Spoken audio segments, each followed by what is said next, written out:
Channel 26 Bangla.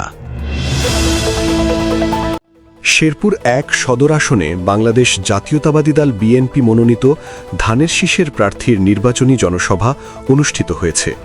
Sherpur থেকে মাকসুদুর রহমানের তথ্যচিত্রে দেখুন বিস্তারিত। বৃহস্পতিবার বিকেলে শেরপুর পৌর শহরের দারোগা আলী পৌর পার্ক মাঠে জেলা বিএনপির আয়োজনে এ বিশাল জনসভা অনুষ্ঠিত হয়।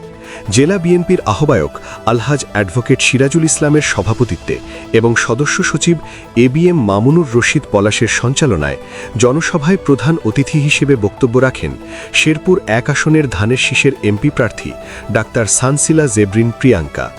জনসভায় আরও বক্তব্য রাখেন জেলা বিএনপির যুগ্ম আহ্বায়ক আবু রায়হান রূপন, সদস্য সাইফুল ইসলাম স্বপনসহ সদর উপজেলা বিএনপি ও জেলা বিএনপির বিভিন্ন পর্যায়ের নেতারা।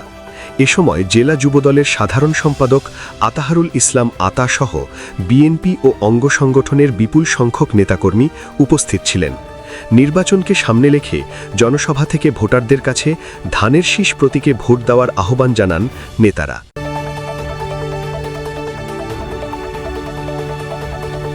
চ্যানেল 26 বাংলা।